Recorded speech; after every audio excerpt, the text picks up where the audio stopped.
इन चेहरों को ध्यान से देखिए। भारत और गैम्बिया के ये वो माँ बाप हैं जिन्होंने अपने बच्चों को दम तोड़ते देखा। 2 महीने से 5 साल की उम्र तक के बच्चे जिनके परिवारों के मुताबिक खांसी की दवा खाने के बाद उनका पेशाब बंद हो गया, शरीर सूजने लगा और गुर्दे खराब हो गए। ब्रेन हेमरेज हो गया, ब्लड नाक में से ब्लड निकल गया, लंग्स ब्रस्ट हो गए उसके। डॉक्टर साहब बोलने लगे कि ये बच्चा अभी 99% खत्म हो चुका है।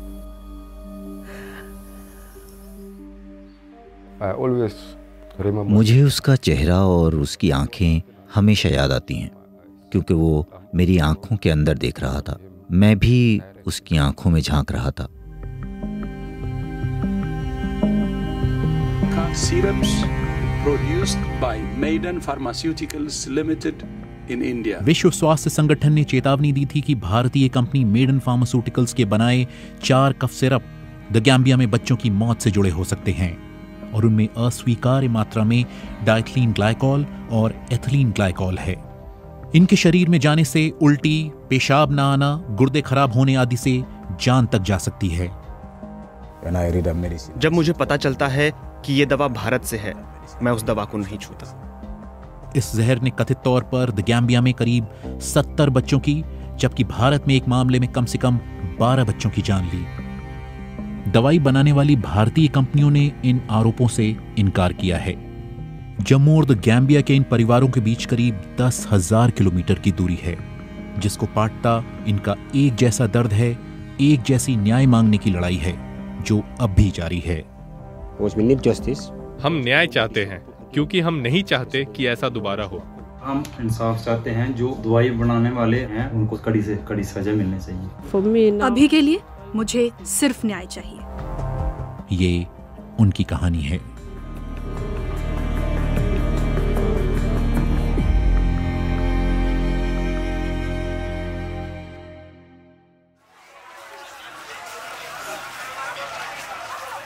पश्चिमी अफ्रीकी देश द गैम्बिया। अफ्रीका के दूसरे देशों की तरह यहां भी दुनिया की फार्मेसी कहे जाने वाले भारत में बनी दवाइयां बड़ी मात्रा में पहुंचती हैं। यहां द गैम्बिया में बच्चों की मौत के बाद भारत के उस तमगे पर सवाल उठने शुरू हो गए थे। यहां जांच रिपोर्टों ने भारतीय कंपनी मेडन फार्मास्यूटिकल्स को त्रासदी के लिए जिम्मेदार ठहराया। सवालों के घेरे में फंसी भारतीय कंपनी और भारत सरकार दोनों ने आरोपों से इनकार किया है। हमने यहाँ सैंपल हमने भी लिया, हमने लेके उसका सैंपल को चेक किया तो पास हो गया। 1 अगस्त को संसद में एक सवाल के जवाब में सरकार ने कहा कि द गैम्बिया मामले में जांच में पता चला कि गुड मैन्युफैक्चरिंग प्रैक्टिसेस का उल्लंघन हुआ, जिसके बाद मेडन फार्मा को शो कॉज नोटिस भेजा गया और कंपनी को आदेश दिया गया कि वो तुरंत सोनीपत में सभी मैन्युफैक्चरिंग गतिविधि बंद कर दे। मेडन फार्मास्यूटिकल्स का पक्ष जानने के लिए हमने उनसे संपर्क किया और दफ्तर भी गए, लेकिन किसी से बात नहीं हो पाई। हालांकि कंपनी ने पूर्व में कहा था कि उन्हें भारतीय रेगुलेटरी और न्यायिक प्रक्रिया पर पूरा विश्वास है और उन्होंने कुछ गलत नहीं किया। द गैम्बिया में हम जितनों से मिले, कोई भी इस खंडन पर विश्वास करने को तैयार नहीं। I completely disagree with that. हम उससे बिल्कुल असहमत है, बिल्कुल, क्योंकि हमारे पास सबूत है और हमने उन दवाओं पर टेस्ट किए। उन दवाओं में अस्वीकार्य मात्रा में एथिलीन ग्लाइकॉल और डाइथिलीन ग्लाइकॉल था और उन्हें सीधा भारत से आयात किया और उन्हें मेडन ने बनाया। मृत बच्चों में 3 साल का लामिन भी था। लामिन को ड्राइव के दौरान पापा की गोद में बैठना बहुत पसंद था। एक दिन जब लामिन की तबीयत बिगड़ी तो डॉक्टरों ने दवा बताई जिसमें कफ सिरप भी थे। मुझे अफसोस है कि मैंने लामिन को दवा क्यों दी। लामिन दवा नहीं पीना चाहता था। मैं खुद से पूछता हूं कि अगर मुझे पता होता तो मैं उसे दवा नहीं देता, पर मैंने लामिन को दवा पीने पर मजबूर किया। लामिन ने दवा पी ली। जल्द ही लामिन का पेशाब और खाना कम हो गया। डॉक्टर ने बताया कि लामिन के गुर्दे में गड़बड़ी है। दवा लेने के 7 दिनों में लामिन की मृत्यु हो गई।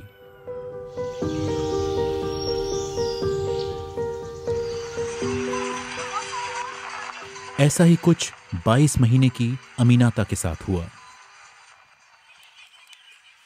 पिता मोमोदू अक्सर बेटी की कब्र पर उसे याद करने जाते हैं।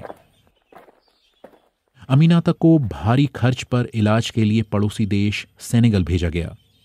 पिता ने आखिरी बार बेटी का चेहरा एक वीडियो कॉल में देखा। अमीनाता अस्पताल के बिस्तर पर बेसुध लेटी थीं। मैंने उससे बात करनी चाहिए। मुझे उसका सिर हिलता दिख रहा था। मैं चाहता था कि उसे पता चले कि ये मैं हूँ, उसके पापा। मैंने पूछा, क्या तुम मुझे देख सकती हो? तुम कैसी हो? उसकी माँ भी उसे कह रही थी, तुम्हारे पापा तुम्हें बुला रहे हैं, और ये सब चीजें।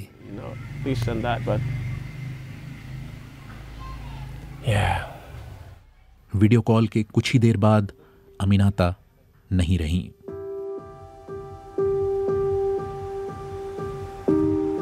दुनिया के सबसे गरीब देशों में से एक द गैम्बिया के लिए भारत में बनी अपेक्षाकृत सस्ती दवाएं बेहद जरूरी हैं, लेकिन बच्चों की मौत के बाद भारत में बनी दवाइयों पर भरोसा कम हुआ है। लामिन डांसो ने अपने 9 महीने के बेटे इस्माइला को खत्म होते देखा।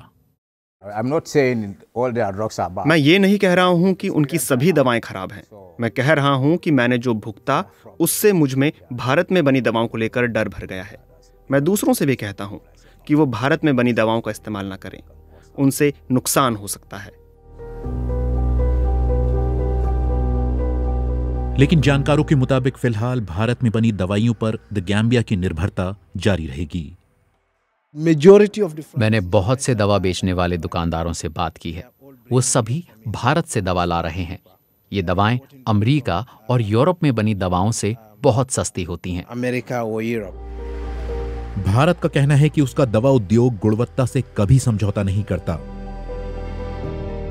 लेकिन द गैम्बिया ही नहीं बल्कि उज्बेकिस्तान, इराक, कैमरून से भी कफ सिरप से जुड़े मामलों पर रिपोर्टें और अलर्ट्स आने के बाद भारतीय फार्मास्यूटिकल कंपनियों के सामने सवाल बढ़े हैं। ये दुर्भाग्यपूर्ण घटनाएं हैं, खासकर द गैम्बिया, उज्बेकिस्तान और उसके बाद हुए मामले। इससे भारतीय दवा उद्योग की छवि को नुकसान पहुंचा है, लेकिन जहां तक निर्यात का प्रश्न है उस पर कोई असर नहीं पड़ा है। विश्व स्वास्थ्य संगठन ने हमें बताया कि कफ सिरप पर जारी मेडिकल अलर्ट्स का विषय न सिर्फ द गैम्बिया बल्कि दूसरे देशों से भी जुड़ा है, और गड़बड़ी का स्रोत पता लगाने के लिए वो लगातार भारतीय अधिकारियों के संपर्क में हैं। वहीं द गैम्बिया की सरकार सुधारों की बात तो कर रही है, लेकिन जब बाहर से लाई गई दवाओं के लिए टेस्टिंग लैब तक न हो, तब आम लोगों में भरोसा कैसे बहाल हो? मैं किसी पीड़ित माता पिता जैसा महसूस कर रहा हूँ कि मैं अपने बच्चे को लेकर अस्पताल गया सिर्फ वहां दवा देकर मारने के लिए। जिस सिस्टम को उसे बचाना चाहिए था, उसी ने उसके लिए खतरे पैदा किए।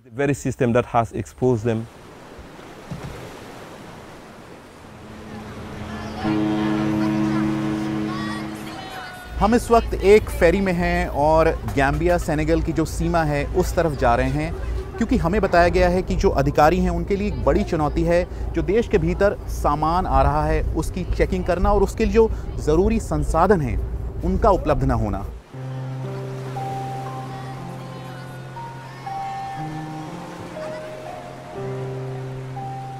द गैम्बिया 3 तरफ सेनेगल और एक तरफ अटलांटिक महासागर से घिरा है।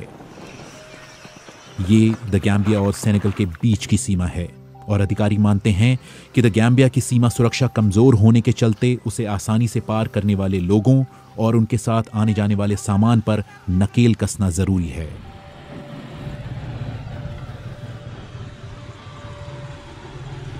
सरकारी दावों के बावजूद मृत बच्चों के परिवारों का कहना है कि पिछले 1 साल में स्वास्थ्य व्यवस्था में कुछ नहीं बदला है और वो न्याय चाहते हैं।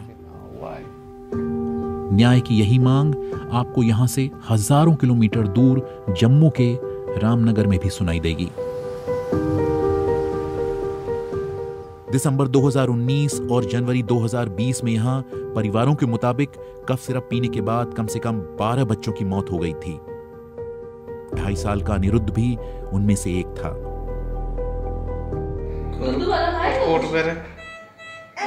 ये वाला दुद्धू वाला दूध वाला खाएगा? अनिरुद्ध का अस्पताल का ये वीडियो उसकी मौत से 3 दिन पहले का है। सांस नहीं ले पाता था आराम से, कुछ खा नहीं पाता था, आंखें खोलना मुश्किल हो गया था क्योंकि उसकी स्वेलिंग ज़्यादा हो चुकी थी उसके फेस पे, आंखें खुलती नहीं थी उसकी।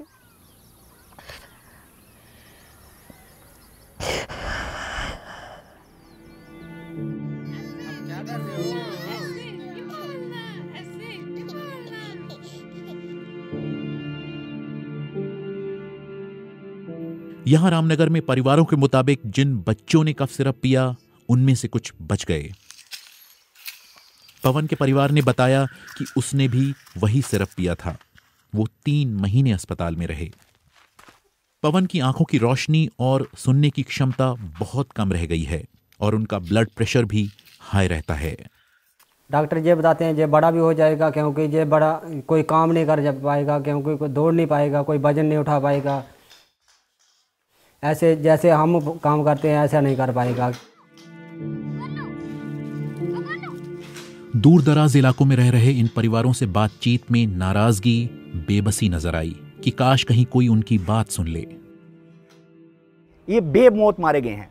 जिस मैन्युफैक्चरर ने ये दवाई बनाई और जो ड्रग्स कंट्रोलर्स के ऑफिसर्स थे, they fail to perform their duty. उन्होंने अनचेक्ड जो स्पूरियस ड्रग था वो बिकने दिया। अगर उस टाइम कॉग्निजेंस ली होती सरकार ने तो गांबिया में ये नहीं होता। अधिकारी कह रहे हैं कि उन्होंने लोगों को न्याय दिलाने में बहुत मेहनत की। लीगल सैंपल हमने लिफ्ट करके पहले हमने RDTL में भेजा, regional drug testing laboratory Chandigarh में। वहाँ से जो रिपोर्ट आई उसमें उन्होंने बताया कि there is a presence of diethylene glycol 34.something%। It was not a final report. हमने एपलेट अथॉरिटी, एपलेट लेबोरेटरी में भेजा, CDL कलकत्ता में, और वहाँ से भी वो रिपोर्ट अपहेल्ड होके आई। उसके बाद हमारा इन्वेस्टिगेशन पार्ट स्टार्ट हुआ। जम्मू से कई घंटों की दूरी तय करके हम हिमाचल प्रदेश में हैं, जो फार्मा और दूसरी कंपनियों से पटा पड़ा है। हम हिमाचल प्रदेश राज्य के सिरमौर में हैं। ये जो दफ्तर है ये उसी कंपनी का है जिसके बने कफ सिरप पर आरोप है कि उससे बच्चों की मौत हुई। इस कंपनी का इस पर क्या कहना है, हम यही जानने आए हैं। कंपनी के मालिक परशोत्तम गोयल से तो हम नहीं मिल पाए, लेकिन फोन पर उनका दावा था कि मृत बच्चों ने उनकी कंपनी की दवाएं नहीं खाईं। अब हम बच्चे मारने के लिए थोड़ी बैठे यार, हम वहाँ किसी के बच्चे क्यों मारेंगे? क्यों? हमारे बच्चे भी तो घर पे हैं, तो हम तो मेडिसिन बना रहे हैं, हमको जहर थोड़ी बना रहे हैं। पुलिस की जांच के बाद मामला अदालत में है। हमें बताया गया कि बच्चों की मौत के बाद 6 महीनों तक फैक्ट्री बंद रही, लेकिन अदालत के आदेश के बाद फैक्ट्री को दोबारा खोल दिया गया।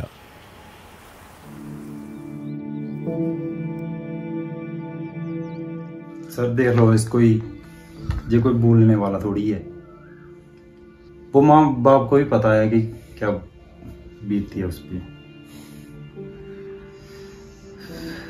जम्मू और द गैम्बिया दोनों जगहों में उम्मीदें एक जैसी हैं कि ऐसा क्या किया जाए कि अपने बच्चों को दवा खाकर दम तोड़ते देखने की त्रासदी से किसी और को न गुजरना पड़े।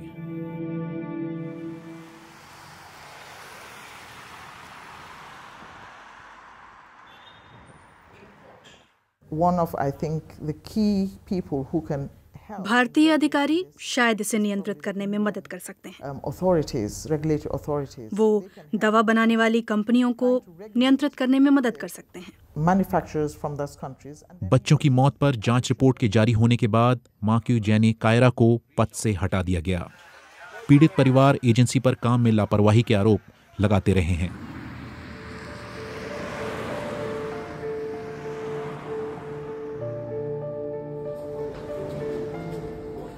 द गैम्बिया में परिवार न्याय की मांग करने स्थानीय अदालत पहुंचे हैं और कहा है कि वो भारतीय या अंतर्राष्ट्रीय अदालतों का दरवाजा खटखटाने से नहीं हिचकिचाएंगे।